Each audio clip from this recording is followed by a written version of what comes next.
Merry Christmas and welcome back to Catching Flies podcast. I am Stephen Burton, and today we have a very special episode with a first-time guest. But here to break it all down with me, as usual, he is an author. He is a fantasy football manager. He has a master's degree. He survived the blizzard of 22. He's ready to make you believe in the horned frogs, the Greek philosopher himself, Pete Makadis. What's going on, Petey? Catch any flies this week? Well, no, all the flies got killed by the blizzard. We're the only ones who survived. Yeah, most of America, well, not most of America, but a good chunk of America got to deal with wonderful Mother Nature conditions this past week. We were not spared from that. The temperature was going back and forth between 1, 0, and -1. I felt like a computer program come to life. Binary code, yep. Right. But yeah, we got through it. It's supposed to be 55 degrees in a couple of days, so I don't know what to say about all of that. But everybody, thank you and welcome to this week's episode of the Catching Flies podcast.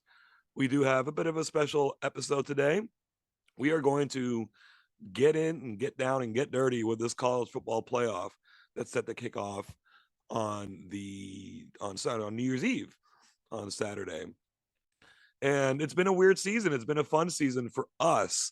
It's just crazy that it worked out this way, at least from my end, because Stephen is a Georgia Bulldogs fan. Of course, they're the defending national champions. Them being in the playoff, them being the 1 seed is not really surprising to anybody. The surprise is that TCU this season, which as a big TCU fan, I didn't even see coming, got through their regular season anyway, undefeated, and they're in the playoffs. So Stephen and I, we conceived of this show. The first seeds were planted before this football season ever started. Ball really got rolling during the season, and we had an idea that this could happen. I think everybody was expecting TCU to fall at some point, but it didn't happen. So we have our 2 teams in the playoffs. Now, there are 2 other teams that made the playoffs as well. One of those teams is Michigan, and we're going to actually, in just a moment here, we're going to bring on a special guest who is a Michigan fan. The other team, well, that other team is Ohio State, y'all. And I think we all know that 3 teams deserved, right? Boo. 3 teams deserved to be in this playoff. Georgia, Michigan, and TCU. A 4th team really didn't deserve it. But that said, they have to invite 4. So out of all the non-deservers, I guess Ohio State was the best of that bunch. But that said, they should have been probably left out of the real playoff, but they couldn't be. We're allowed to leave them out of this conversation. So we're going to actually talk about Ohio State. Don't get me wrong, but we're not going to have a special guest representing them. But that said, we do have a special guest that is going to represent Michigan. Stephen, let us know. We at the CFP would like to welcome our first ever guest. He is a father of 2. He's been one of my best friends since we were 5 years old. He is a military badass, motorcycle riding, loves hearing Ohio State crying, diehard Michigan Wolverine fan. He is Nazareth, hair of the dog, Arthur. What is up, my man? What's up, guys? Thanks for having me. I appreciate it. Absolutely. You have the distinct honor of being the first ever guest to the CFP. We're super pumped to have you. We'd love to hear a little bit more about Michigan and what kind of led to you becoming a Michigan fan and, brought us here today. Well, I appreciate you guys having me. Like I said, it's an honor to be your first guest. I listen to your show all the time. It's a good show. So when I was a little kid, my mom's best friend was a Michigan fan, and I didn't really care which team I rooted for. I just liked college football. So I just watched it, but she put on Michigan one day, and I just loved their smash mouth, run it down your throat football. It was entertaining for me to watch. Most people call it boring. Just run the ball 50 times a game, and it's not flashy by any means, but I just loved how physical they were. So right there was the beginning of my Michigan fandom. I was probably like 4 or 5, but yeah, ever since been following them religiously ever since, and hating Ohio State from that second too. We can all attest to the whole Ohio State thing, but I totally dig that. I mean, I'm from Fort Worth, Texas. That's why I'm a TCU fan, but I am a 49er fan. It was one of those things. Picked it up when I was a kid. When you pick a team, you stick with them. It's all good at that point, as far as I'm concerned. So, Nazi, welcome to the show. We're glad to have you. So, we got a 3-person gig today, and like we said earlier, we're leaving Ohio State out of this particular group because they probably didn't deserve to get in anyway. But No, they didn't. There was no one more worthy to get in ahead of them. They had to pick 4. We can go with 3. Yeah. So, just to refresh everybody, just to remind you in case you weren't aware, Georgia is the number 1 seed, Michigan is the 2 seed, TCU is the 3, and Ohio State's the 4. So no better order than to go into 1, 2, 3, 4 order. So we're gonna throw this over to Stephen. Stephen's gonna let us know about them Georgia Bulldogs, and then we're gonna go to Nazi to hear from Michigan, and then I'm gonna bring up the rear, so to speak, and speaking on TCU. Stephen, tell us about them dogs. So we had an undefeated regular season, an undefeated conference game. You know, we did have a few struggles in there, but for the most part, pretty dominant all season long. It began with Oregon. It ended with LSU. And then what's great is we actually play Ohio State in the same building. So I'm hoping for 3 dominant games, high octane offense. Everything I've seen, the dogs are just ready to roll, man. We're hunkered down. Everybody's getting healthy. Everybody's going to be at their peak. I think we're ready. All right, sounds excellent. Naz, you're up, Bubba. Let's hear about them Wolverines. First off, go blue. Michigan this year kind of surprised me. I'm going to be honest. We lost a lot on defense last year, so I wasn't expecting our defense to be as good as we are this year. In the rush defense, we're ranked 5th. Points per game, we're ranked 5th. At one time, we was number 1. Kind of a cupcake schedule in the beginning with Colorado State, Hawaii, and Connecticut. But we get a lot of crap for our first 3 games this year. Offense, I knew we was going to be good with Blake Corum coming back, and I was hoping J.J. McCarthy would start this year over Cade. Not a big fan of Cade McNamara. I think he was a game manager, and especially when we played Georgia last year in the college football semifinal, he has no mobility. So Georgia's D-line just destroyed him. So this year our pass game is not as good as I would like it. I think we're like 87th in passing, which is terrible. But we run the ball 50 times. We just run it down your throat, and we'll keep doing it until it works or it don't. They're very physical. Like I was saying earlier, I love the physicality, how they play. Our O-line is phenomenal.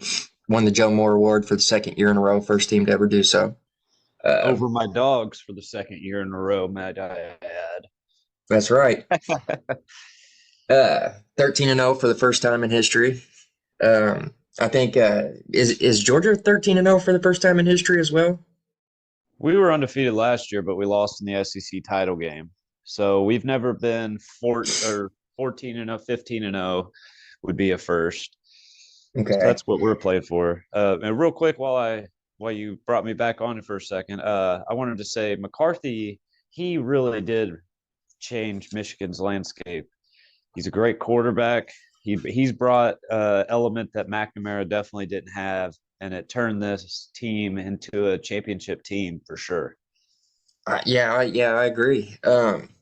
I wish he would have started last year. I know Georgia started putting in some second on the depth chart guys there towards the end, but he actually started to move the ball a little bit against Georgia, and you could tell right then that he was going to be way better for our offense than Cade ever was. Cade makes good decisions, but he was almost too scared, and that's not a good thing either. Yeah, and that's not a good thing either. But Corum going down really hurt us, but Donovan Edwards stepped up. In the last 2 games he actually started, he had 401 total yards and 3 touchdowns, which is pretty crazy. against Ohio State, and then a mediocre Purdue team. But yeah, our defense is playing unstoppable, especially for a first year coordinator again. Like I said, our O line is amazing. Have a big freshman cornerback in Will Johnson who stepped up this year. And we just play physical, in your face football, and I love it. I love it. Second half adjustments this year have been amazing, especially against the Ohio State game. We've actually outscored opponents 186 point differential in the second half, which is pretty crazy if you think about it. But yeah, that's my team, and hopefully we can whoop up on TCU and make it to the national championship. I'm really thankful you gave us such a good intro for Michigan. That last part just kind of ruined it for me. The whoop up on TCU part. But no, thank you for that. That was excellent breakdown. Yeah, I'm gonna go and take the reins here and talk about these Horned Frogs. TCU, again, I mentioned this in the intro, but it kind of came out of nowhere this year. I was gonna be happy if TCU went 500 this year. I thought this was a year of transition. It might take us maybe even 2 or 3 years under a new head coach, Sonny Dykes, who I didn't have a lot of faith in to get us back to where we needed to be. Coach Dykes, my apologies. I was wrong about you, Bubba. I'm not sad about it. I mean, if that's what it took to get us going, then yay me, yay my my vibes from all the way out here. But yeah, TCU averaged over 40 points a game this year. Played in a tough conference. It's not a top heavy conference. You don't have big power hitters in that conference, but from top to bottom, it's strong. And in a conference where anybody can beat anybody, TCU beat everybody. It went through the entire conference, no divisions here, played every team and beat every team. We lost a rematch to Kansas State in the Big 12 title game. You know, that's a good team. They finished in the top 10, overtime by a field goal. I can live with that. But I want to talk about some of the players on this team, not all of them, but some of them. And the one everybody knows, of course, is Max Duggan. And anyone who listens to the show knows that I'm not a big, the quarterback is everything kind of guy by any means. I believe in the team first before I believe in one player doing the majority of the lifting. That said, you know, Duggan got a lot of props for exhausting himself during the Kansas State game. My question is, why did he get so exhausted so fast? But in reality, he's good for the team. It's a similar situation to Michigan. He wasn't necessarily the starter when the season got underway. He took over and he just never let it go. It's interesting to compare his numbers to someone like CJ Stroud, and we'll bring up Stroud because he's in this playoff. Their completion percentage, total yards, touchdowns, interceptions are very similar. Stroud has a few more passing touchdowns. He's got him by 7, while Duggan's thrown 2 fewer interceptions. All that said, you know, we're a total team. Okay, we have a balanced and a varied run game. We don't just count on one guy doing it. We have 2 different backs that carry the rock. Duggan takes his turn running the ball. We've got arguably the best wide receiver in college football this season in Quentin Johnson. If he's not the best wide receiver in college football, he definitely has a good chance to be the first wide receiver selected in the NFL draft. Size, speed, monster combo. He'd be tough for anybody. The one guy who might be able to guard him is Trevius Hodges Tomlinson, who happens to be on TCU. You might recognize that name. His uncle is the most recent NFL Hall of Fame inductee out of TCU. That'd be LaDainian Tomlinson. He is a consensus first-team All-American. He is the Jim Thorpe Award winner. Michigan doesn't have the passing game like it does the running game, but he's still going to be useful in that game. We have a good offensive line led by Steve Avila. He can play center. He can play guard. He was second-team All-American at the guard position. We've had some trouble with the run defense lately. That's just a fact. Got to put it out there. 2 of the last 3 games, Kansas State Big 12 title game and Baylor in a regular season game, they ran the ball on us, and they ran it to the outside.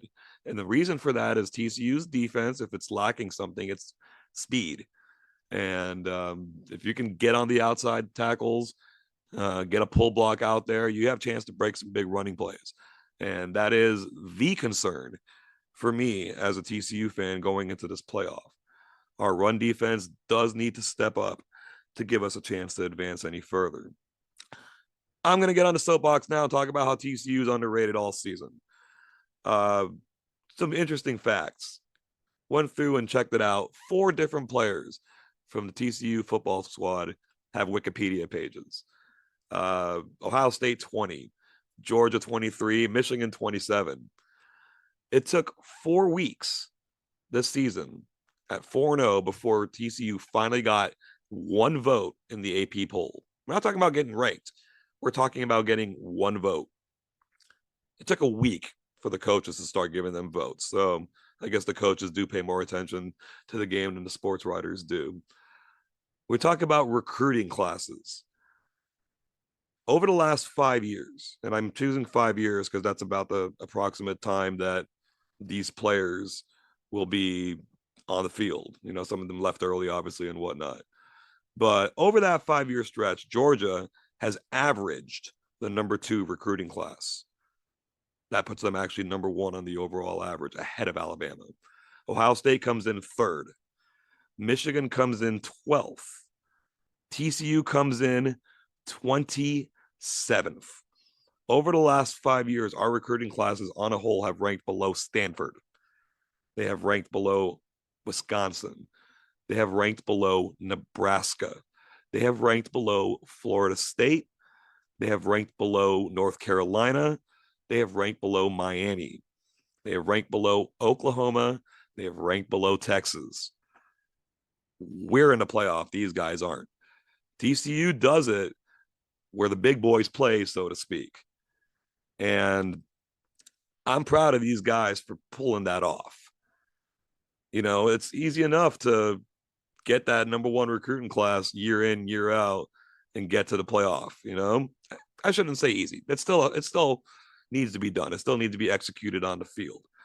But TCU coming in with that kind of recruiting class year after year, Georgia's combined recruiting numbers is 10. So they have a 1, a 2, and a 3 and whatnot.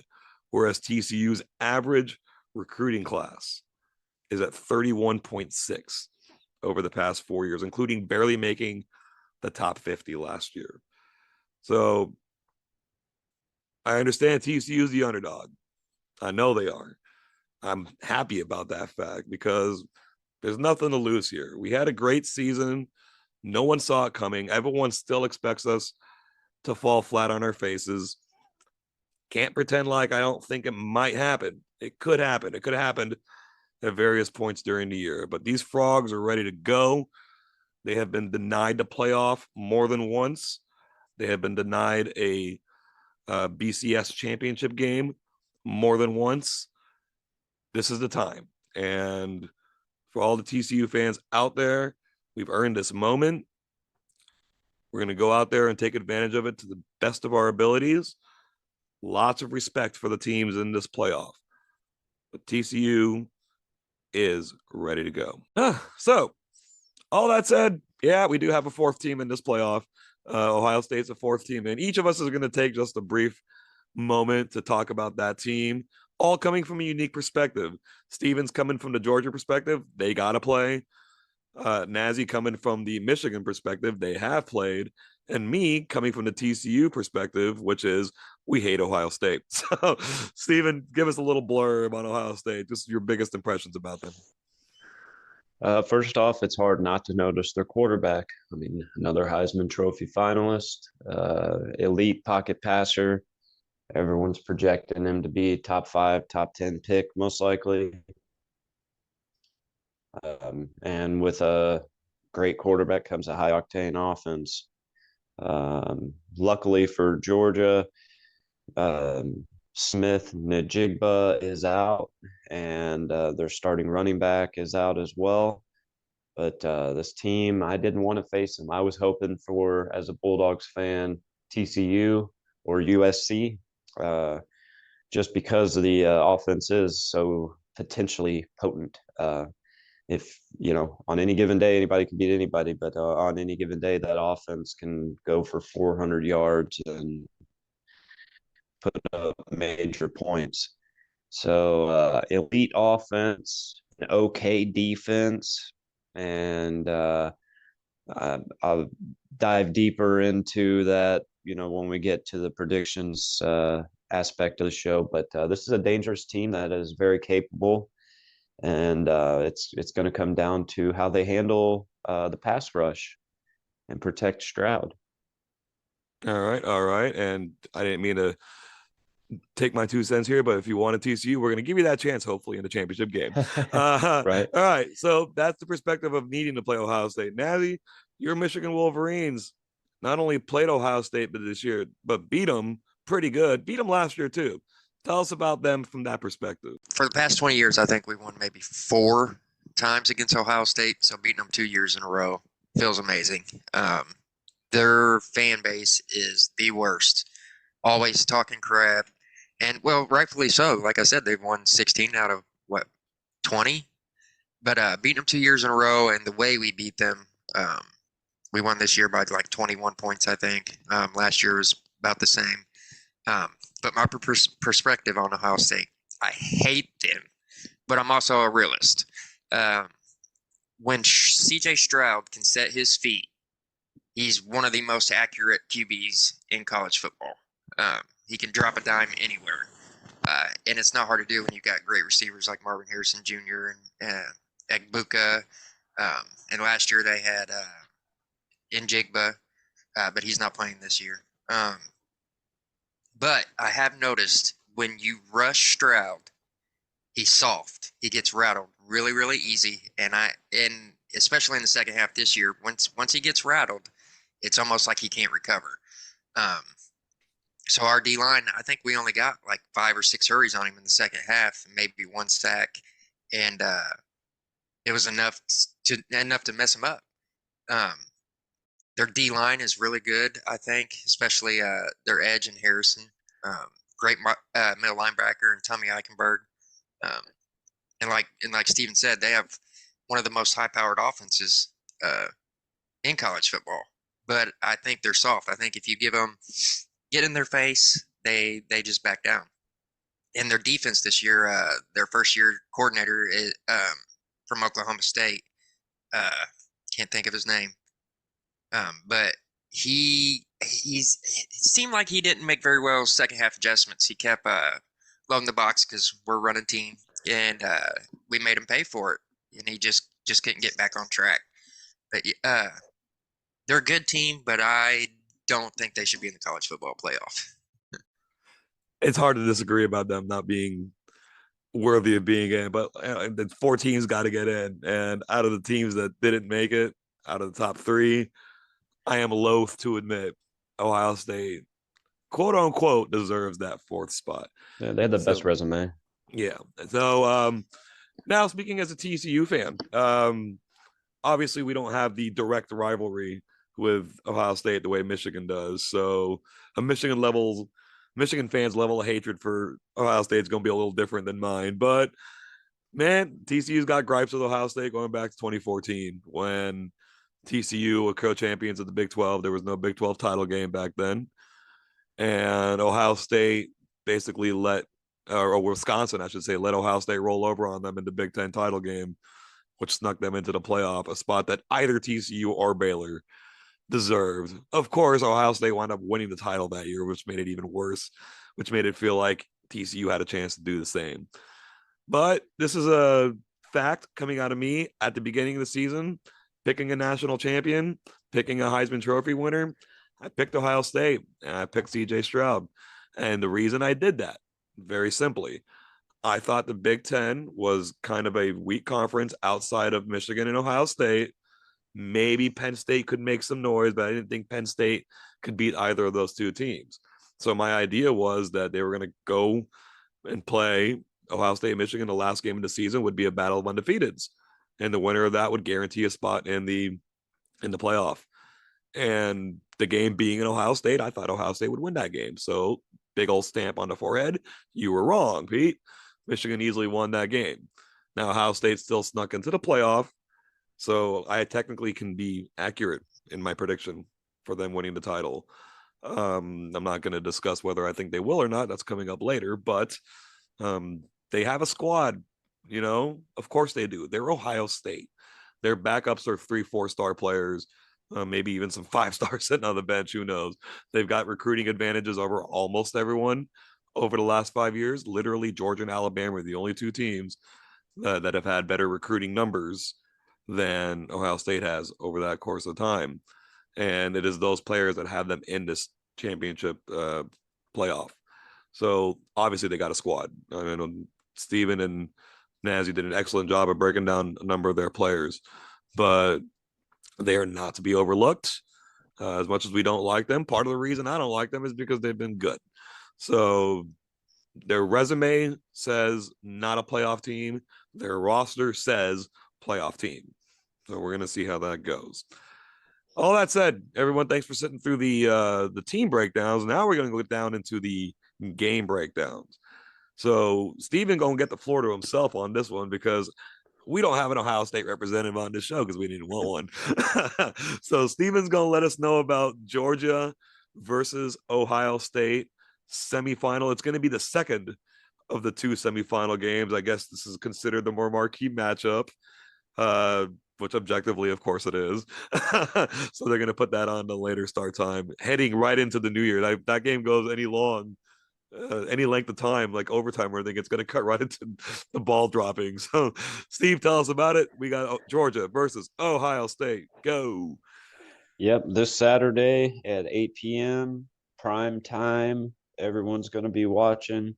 All eyes will be on the Bulldogs and Buckeyes. I think this is maybe the biggest game of the year, ratings wise. I think this is going to be huge.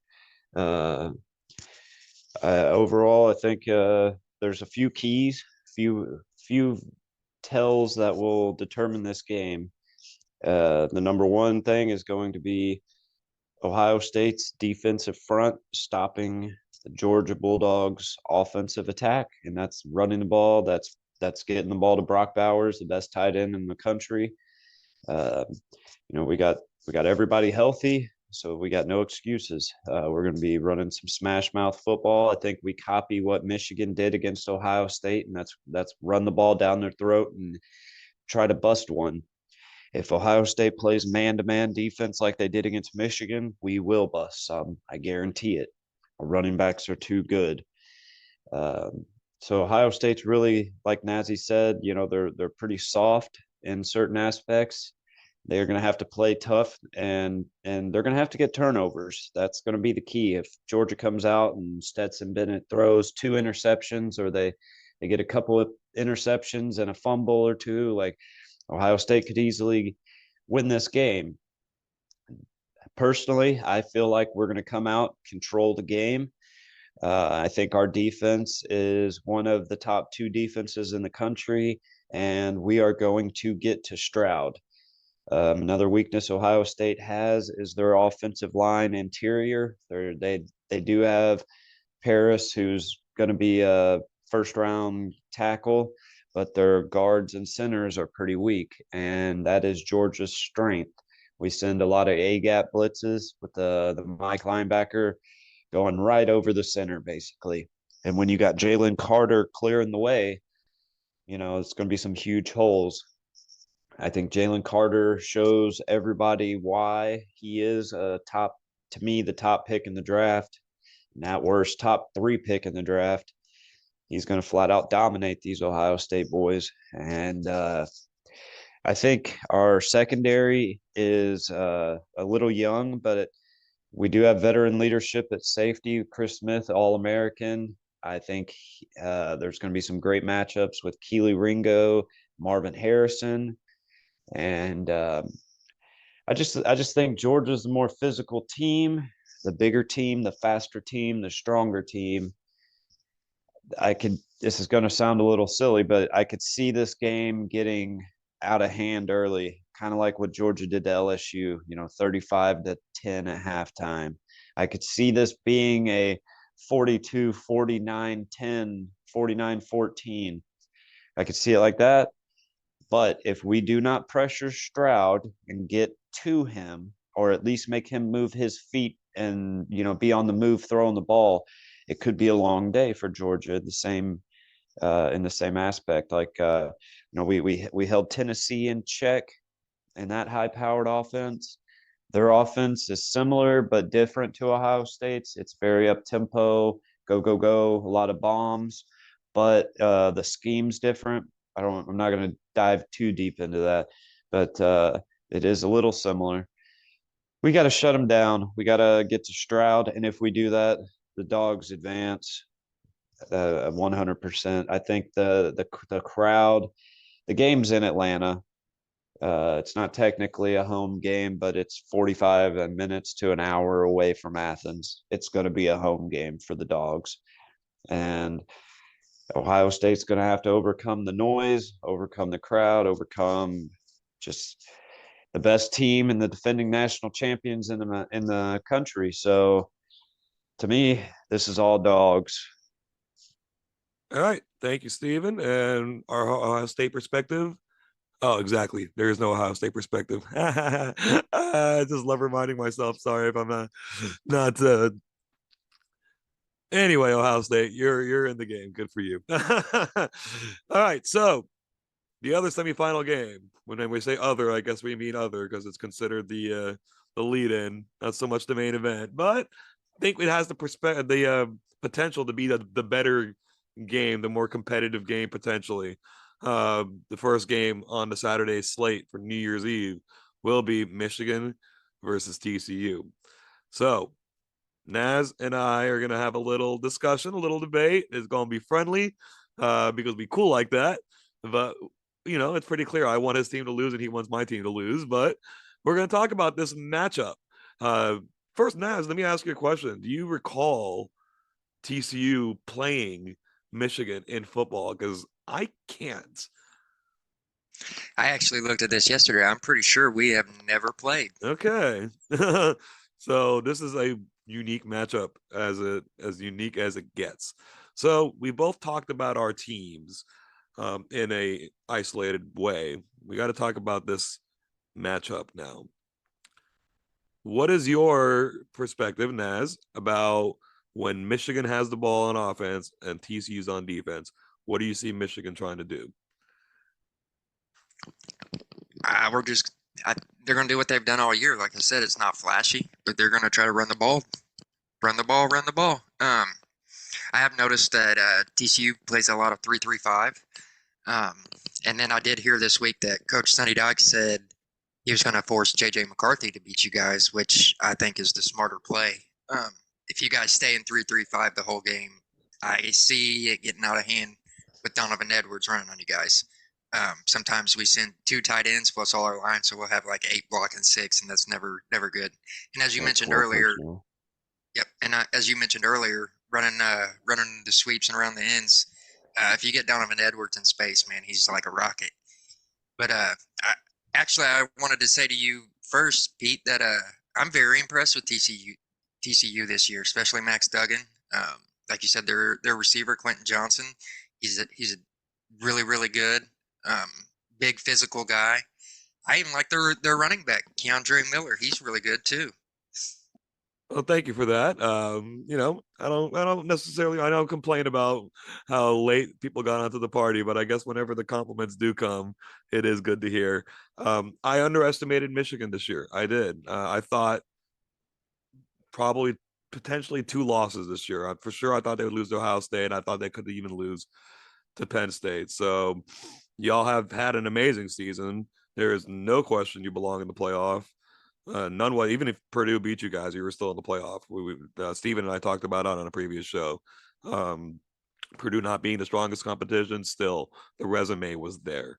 And it's interesting that you mentioned Donovan Edwards like a rocket on the outside. I'm not sure really, just based on my eye test, who's faster between him and Corum, but it seems like Edwards might be the faster guy. So am I right about that? Yeah. So I'm more worried about Edwards than I would have been about Corum. I understand Corum has the the resume, and he was a potential Heisman candidate toward the end of the season. But you're right. If we stay in the 3-3-5 all game and never adjust, now the 3-3-5 works in the Big 12. It works in the Big 12. Michigan is clearly not a Big 12 style team, at least not a modern Big 12 style team. They want to ground and pound, and I have to admit that I love the ground and pound too.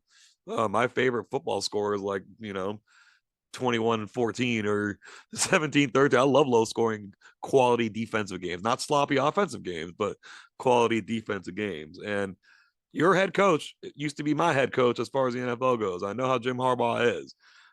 This is a guy that played quarterback, but he don't coach like a quarterback necessarily. I have to say I respect that about him. They're going to come out.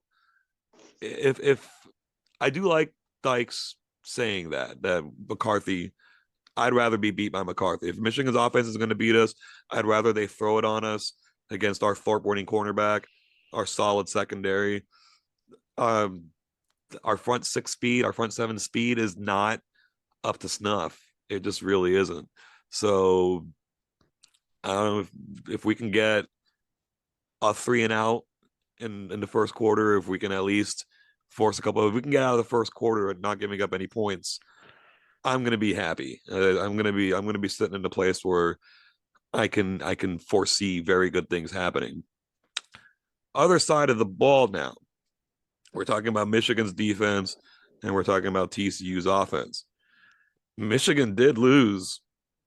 I mean, off the top of my head, and you're going to correct me if I'm wrong here, they lost about 4 guys to the top first 2 rounds of the draft. I know Hutchinson was the second pick. Ojabo was only a second round pick because he got hurt. That dude was going to be a mid first round pick for sure, and the Ravens got a steal in him. And then other guys I might be missing. They had an elite safety that went pretty high. Daxon Hill, there it was. Yep. Daxon As soon Hill. as you said that, a ding ding ding went off in my head. I'm like, I know I'm forgetting somebody. But I mean, yeah, and they just restocked. And their defense, and Stephen said Georgia might have the first or second best defense in football in college football. I think Georgia has the best defense. I think Michigan has a very clear case for the number 2 defense. So how does TCU move the ball on that defense? Like I said, we have a very balanced running game. We can come at you kind of a 3-headed monster, which includes our quarterback, Max Duggan. So, Naz, you tell us, if TCU comes up with that kind of rushing attack, what does Michigan do to stop it? To me, TCU's offense boils down to Duggan. I've seen him run the option read a couple times this year, and he gets to the outside, and he's pretty quick too, and he gets gone. I think Duggan is the key, and honestly, I think either the Heisman should have went to him or Stetson Bennett. I know Stetson Bennett wasn't that flashy, and I'm kind of getting off topic, but what Duggan did in the Kansas State Big 12 championship, like you said, he just exhausted himself trying to win that game. He carried it all on his shoulders. So to me, it comes down to Max Duggan. I don't know if Will Johnson, our freshman cornerback, he's been great this year. I don't know how well he'll match up with Quentin Johnson, because Quentin Johnson is a big dude, and he's fast. He's got great hands. He can catch just about anything you throw at him. So you have to play him tight. And like you said, your running game with, like I was saying earlier, Keandre Miller, he's a great running back. To me, it all comes down to line play. If our D-line can get through your O-line, I think it's going to be a long day. But Duggan has the wheels, man. He can evade, he can get out, he can throw it or run it. So we got to spy Duggan a lot, and I think he's the key to this game for you guys. I honestly do. And Spy TCU, Duggan and Double Williams. yeah, I was gonna ask. I was That's- about to ask that. First, I was gonna say TCU does do some misdirection offensively. I'm a big fan of misdirection. You got to keep a defense on its heels at all times, and if you don't have the talent, and let's face it, if it was just a game of pure talent, then yeah, TCU's offense cannot match up with Michigan's defense. I will admit this. But if we can do the misdirection, if we can force some double teams, because on Quentin Johnson, because we got some other guys out there, they're not. Maybe none of them are going to make the NFL, and that's fine. So some of these guys might get on as undrafted free agents and try to be like Cavante Turpin and make a squad.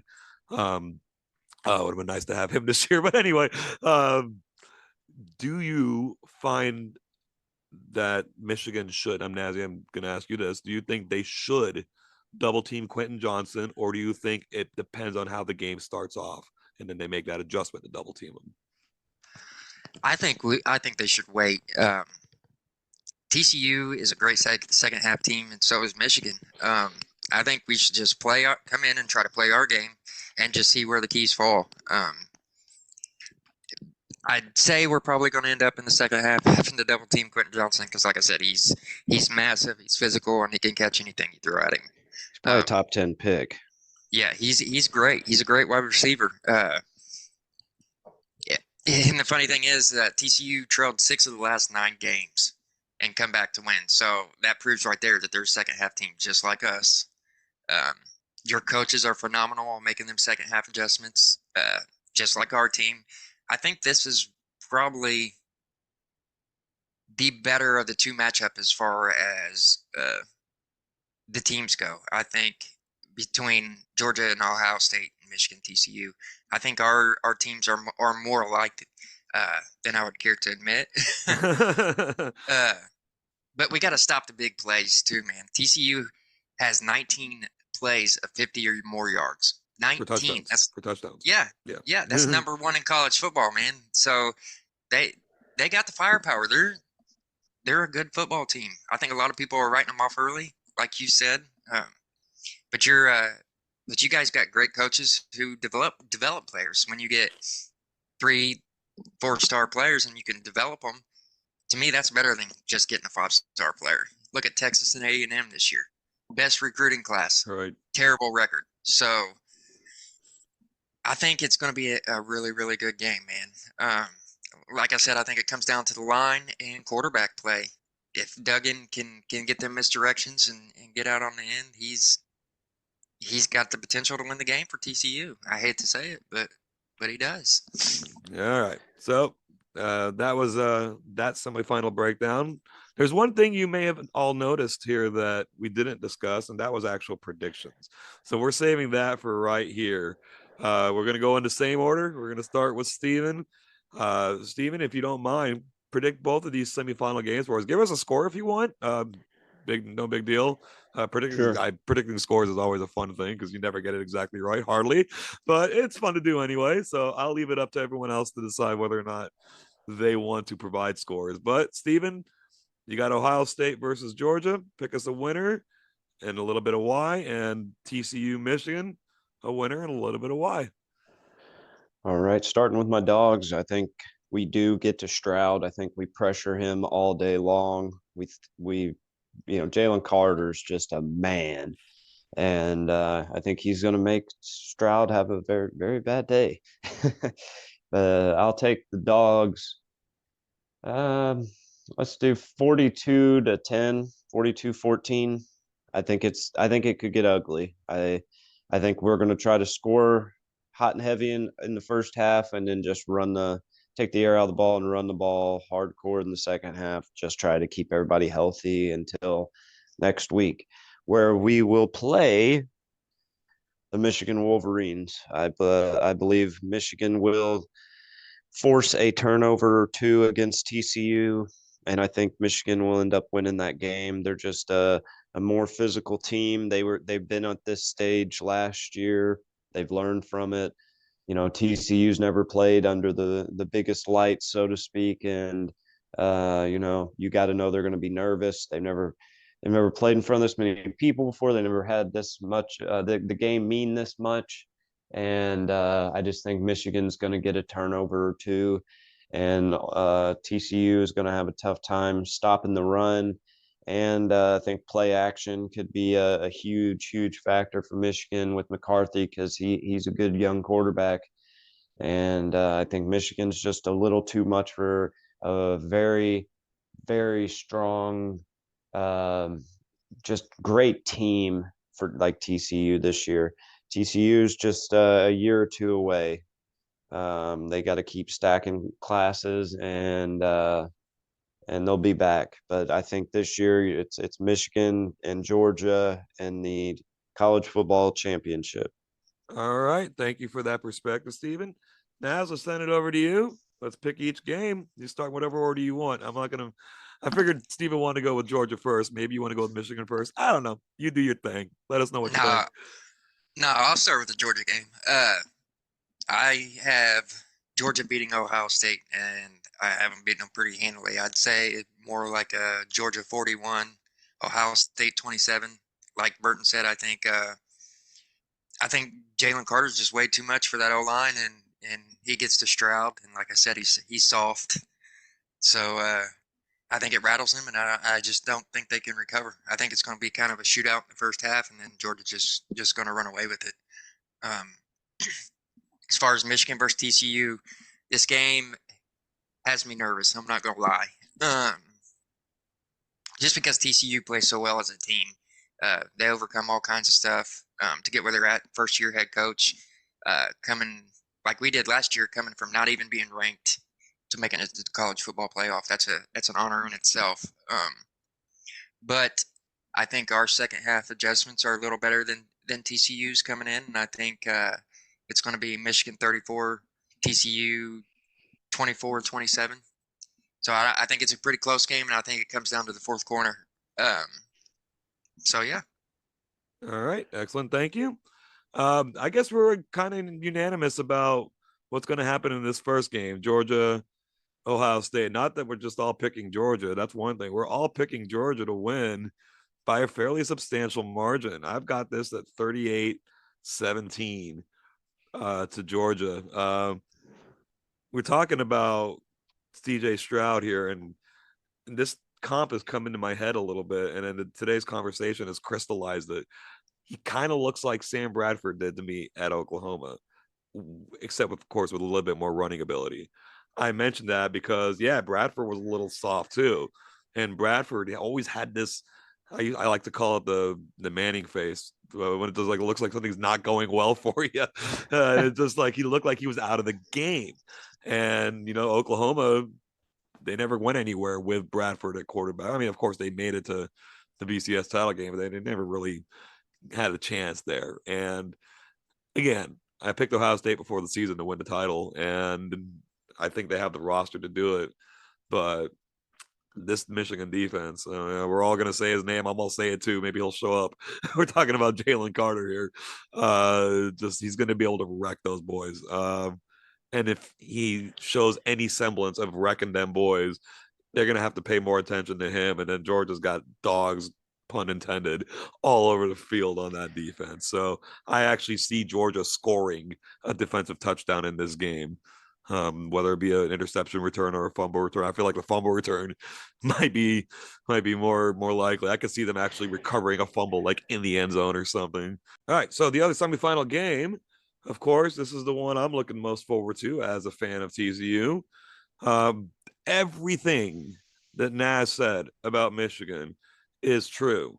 If anything, I think he might even be underselling them a little bit out of a sense of being humble for this show, and I appreciate that, of course. But we're talking about a little bit of TCU magic here, and how it's been a couple of games this year maybe we shouldn't have won that we did, and we do that by staying in the game even if we fall behind. I know what I'm about to say is going to be considered an upset. I am picking the upset. This is a team that is not supposed to win. We're talking about TCU here. I see it coming down late. I see us with the ball last. I think TCU, it'll be something like 29-24. Definitely a close game. It'll be earned. TCU is not going to win this game without leaving every inch of blood, sweat, and tears they have on the field. And they may do that and lose. I understand that too. But this is the objective Pete stepping out of his TCU skin, looking at this game and really seeing the opportunity for them to win. I'm going to pick the upset for TCU. So now we have national title matchups for each of us. Two of us have one matchup and I have the other. So a quick little prediction out of Stephen here in his foreseen national title matchup, Georgia versus Michigan. Who you got? Well, I'd be remiss to say that me and Nazi have been friends since we were about 5 years old, and we've dreamed for years of seeing our two teams play each other for the national title. We came close last year, Georgia and Michigan meeting in the first round, but I would so love to see it. And I got to believe that my dogs are just more physical, more, bigger, faster, stronger.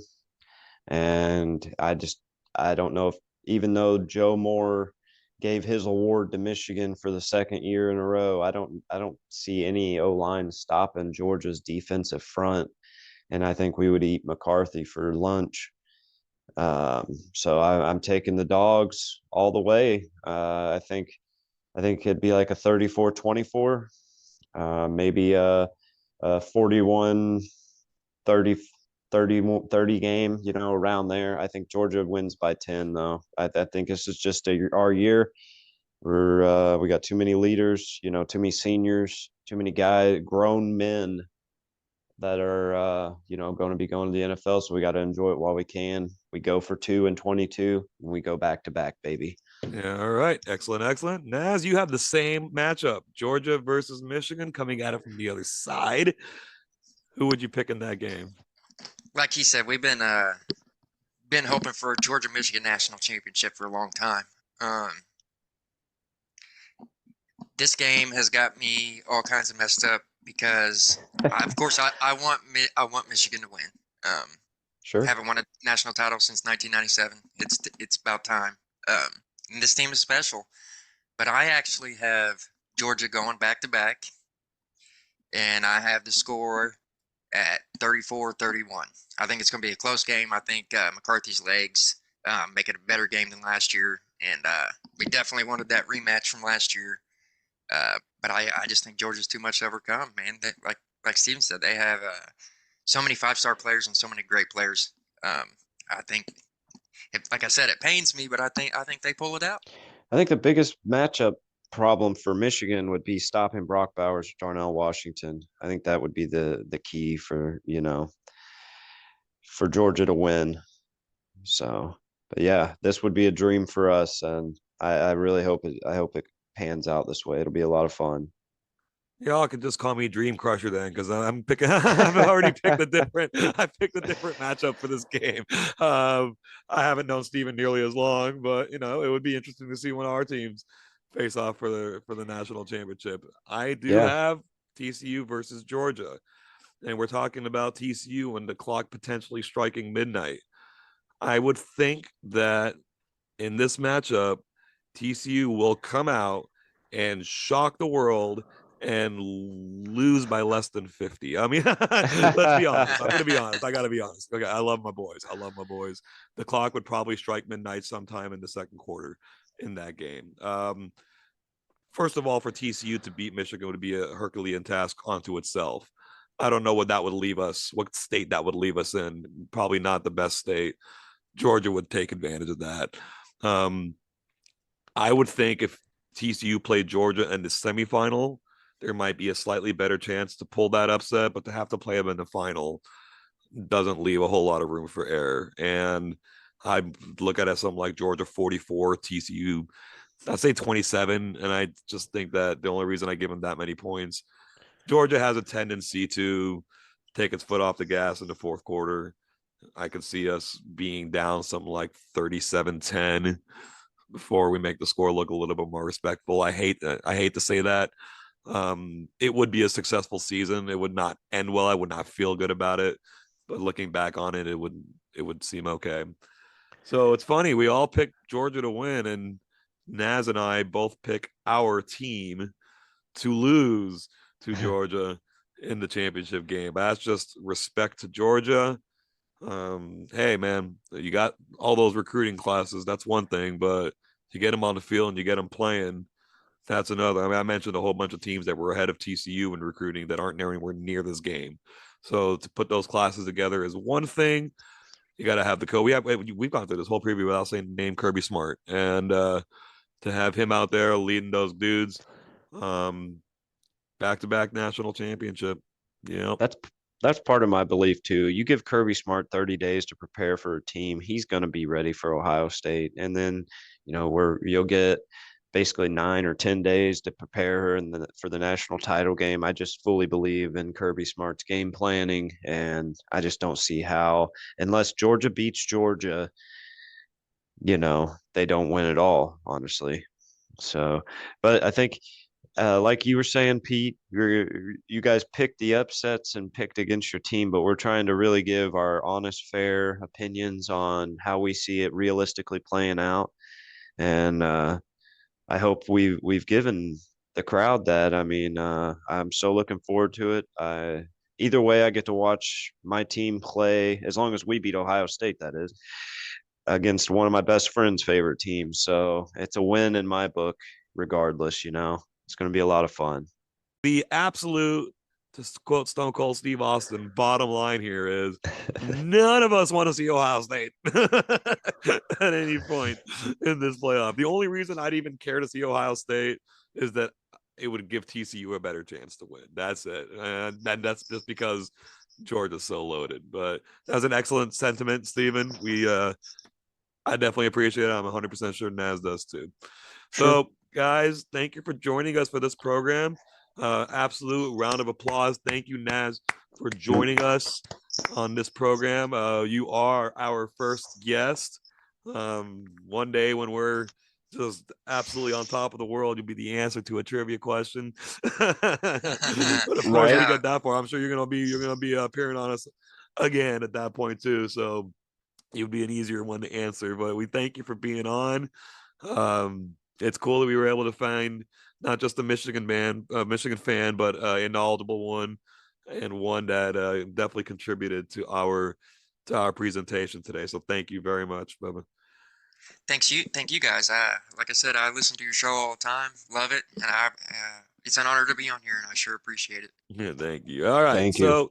so I'm gonna go ahead and kick myself out of here just a second. We're gonna send it to Stephen to wrap up, give us all the Twitter info and all that. But once again, Saturday, New Year's Eve, is the college football playoff. I think this is the most intriguing one we've had in years.